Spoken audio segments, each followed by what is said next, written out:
story, Malinche. So I solemnly apologize if we missed some information in the actual story.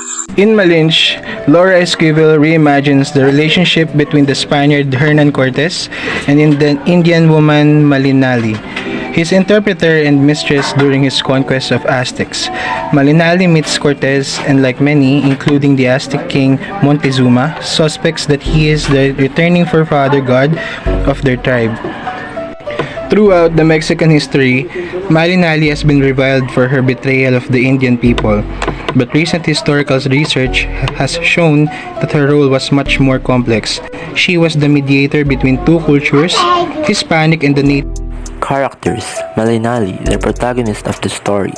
She was raised or cared by her grandmother, and when the latter died, her grandmother gave her to the masters that took care of her. Since she was kinda understands Spanish, she eventually became the interpreter of the Spaniard Hernan Cortes and called the tongue. She believed that Quetzalcoatl was the one who managed the world, even though the Aztecs. Hernan Cortes, he was raised with a silver spoon in his mouth. When he wants something, he will do anything to get it. Cortes was ambitious. When he arrived at Spain, all he think was how to take the lands and make it his. They thought that he is forefather god of Quetzalcoatl.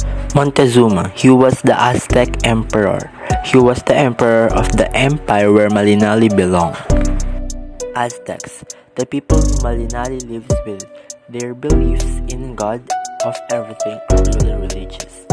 Since they worship God and goddesses, they have a lot of beliefs and ethics as a religion. They are against Quetzalcoatl because of some issues. Quetzalcoatl, Aztecs feared and expected the return of him. Malinali believed that Quetzalcoatl was the one who should rule the world. Malinali's grandparent. When Malinali was born, her grandmother cherished her and took care of her. Her grandmother was so loyal to Malinali. When her grandmother died, Malinali mourned at her loss. Then, a very shining star was come out in the sky. Malinali believed that it was her grandmother and she called it Morning Star. Hernan Cortes' parents. They were rich, so when Hernan was born, they provided perfectly so he could come out and grew up healthy.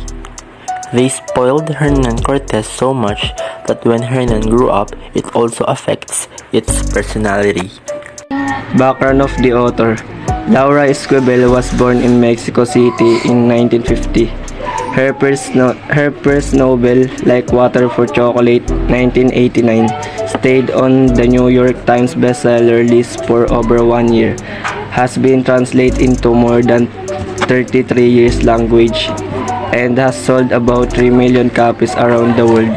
The film, based on the novel, with a script written by Esquivel herself, not only won several prizes but was an impressive box office success.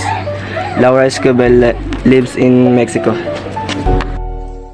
theme of the story, the different culture and beliefs of two countries, the representation of different god and goddesses of two countries.